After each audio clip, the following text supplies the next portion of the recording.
അപ്പോൾ ഗൈസ് ഇന്നത്തെ study vlog start ചെയ്യുന്നത് തന്നെ ഞാൻ എൻ്റെ ബിസിനസ്സിൻ്റെ ബുക്ക് എടുത്തുകൊണ്ടാണ്. കുറേ നാൾക്ക് ശേഷം ബിസിനസ് അങ്ങനെ ഞാൻ തുറക്കാൻ പോവുകയാണ്. ബിസിനസ്സിൻ്റെ അത് എനിക്ക് നേരത്തെ തുടങ്ങണമെന്നുണ്ടായിരുന്നു പഠിച്ചിട്ടൊക്കെ. പക്ഷേ ഒരു മടി പിടിച്ച് മാറ്റി വെച്ച് പിന്നെ 4 ദിവസം ഉണ്ടല്ലോ എക്സാമിനെന്നൊക്കെ വിചാരിച്ച് മാറ്റി വെച്ചേക്കുമായിരുന്നു. അങ്ങനെ ഞാൻ ബിസിനസ് ഫൈനലി സ്റ്റാർട്ട് ചെയ്തു. അത് സ്റ്റാർട്ടൊക്കെ ചെയ്ത് പഠിച്ചുകൊണ്ടൊക്കെ ഇരുന്ന് ഒരു രാത്രിയൊക്കെ ആയപ്പോഴാണ് അറിഞ്ഞത് ഞങ്ങളുടെ ഗ്രൂപ്പിൽ മെസ്സേജ് വന്നു, എക്സാം മാറ്റി വെച്ചേക്കുവാന്ന്. ഞങ്ങളുടെ 13-ാം തീയതി ആയിരുന്നു എക്സാം വെച്ചിരുന്നത്, അത് മാറ്റി 14-ാം തീയതിയിലേക്കാക്കി. അപ്പോൾ അടുപ്പിച്ച് 3 എക്സാമാണ് ഞങ്ങൾക്ക് വരാൻ പോകുന്നത്. 14-ാം തീയതി എൻ്റെ ബിസിനസ്, 15-ാം തീയതി എക്കണോമിക്സ്, 16-ാം തീയതി IP. എനിക്ക് എന്ത് ചിരിക്കണോ കരയണോ എന്നറിയാതൊരവസ്ഥയായിപ്പോയി.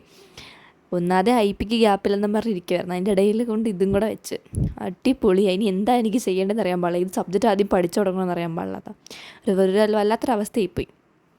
IPയും ബിസിനസ്സും കൂടെ മാത്രം ഈ സമയത്ത് നോക്കാം. ഒരു ദിവസം ഗ്യാപ്പ് ഉണ്ടല്ലോ, ആ ദിവസത്തെ ഗ്യാപ്പിൽ എനിക്ക് എക്കണോമിക്സ് കവർ ചെയ്യാം, ഒരു ദിവസം ഫുൾ ഉണ്ടല്ലോ എന്നൊക്കെ വിചാരിച്ചിരിക്കുമായിരുന്നു. ഇനിയിപ്പോൾ എനിക്ക് ഈ ദിവസങ്ങളിൽ എക്കണോമിക്സും കൂടെ നോക്കേണ്ട അവസ്ഥയായി. ഇതെങ്ങനെ ഞാൻ സിലബസ് തീർക്കുമെന്ന് ആലോചിച്ചുകൊണ്ടിരിക്കുകയാണ്. കാരണം ഒത്തിരി ഉണ്ട്. ഇപ്പോൾ എനിക്ക് എന്നെ ഏകദേശം എല്ലാം ഒന്ന് ഒതുക്കി വെച്ചേക്കുമായിരുന്നു. കുഴപ്പമില്ലാണ്ടൊക്കെ ഒന്ന് ഇരിക്കുന്ന സമയത്താണ് ഈ മെസ്സേജ് വന്നത്. എനിക്ക് ആദ്യം കേട്ടപ്പോൾ ബിസിനസ് പഠിക്കാൻ നമുക്ക് കുറച്ചും കൂടെ സമയം കിട്ടിയെന്ന് ആലോചിച്ചത്. പിന്നാണ് എക്കണോമിക്സ് സ്റ്റഡി ഗ്യാപ്പിലല്ലേ ഇവർ ഈ ബിസിനസ്സിൻ്റെ എക്സാം കൊണ്ടിട്ടേന്ന് ആലോചിച്ചത്. അടുപ്പിച്ച് ബിസിനസ്സും എക്കണോമിക്സും IP ഒക്കെ അടുപ്പിച്ച് വരുമെന്നൊക്കെ പറഞ്ഞാൽ എന്താ പറയേണ്ടതെന്ന് എനിക്കറിയത്തില്ല.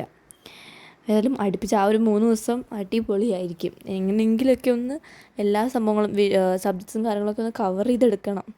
അത്യാവശ്യം കുറേ ഉണ്ട് പഠിക്കാനായിട്ട്. പ്രത്യേകിച്ച് ബിസിനസ് തിയറിയാണ് മൊത്തത്തിലുള്ളത്.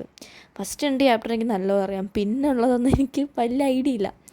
പിന്നെ ഞങ്ങൾക്ക് 5 ചാപ്റ്ററാണ് ബിസിനസ്സിലുള്ളത്. അത് ലാസ്റ്റ് ചാപ്റ്റർ ആകെ ഇച്ചിരി ഉള്ളു, ചെറുതാണ്. 4th ചാപ്റ്ററും വലിയ കുഴപ്പമില്ല. 3rd ചാപ്റ്ററാണ് എനിക്ക് ഒരു പിടുത്തമില്ലാത്തൊരു ചാപ്റ്റർ. ബാക്കിയുള്ള ചാപ്റ്റേഴ്സൊക്കെ എനിക്ക് അറിയാവുന്നതാണ്. 3rd ചാപ്റ്ററാണ് എനിക്ക് പഠിക്കാനുള്ളത്, ശരിക്കും പഠിക്കാനുള്ളത്. ബാക്കി ചാപ്റ്റേഴ്സൊക്കെ റിവൈസാണ് ഞാൻ ചെയ്തുകൊണ്ടിരിക്കുന്നത്. പ്രത്യേകിച്ച് ഫസ്റ്റ് 2 ചാപ്റ്റർ 2ാമത്തെ പ്രാവശ്യം കൊണ്ടാണ് റിവൈസ് ചെയ്യുന്നത്. അതുകൊണ്ട് ഫസ്റ്റ് ചാപ്റ്റർ കുഴപ്പമില്ല. 4th 5th ചാപ്റ്ററും പിന്നെയും കുഴപ്പമില്ല. അതൊക്കെ അത്ര വലിയ ചാപ്റ്ററൊന്നുമല്ല. പ്രത്യേകിച്ച് 5th ചാപ്റ്റർ ഭയങ്കര ചെറുതാണ്.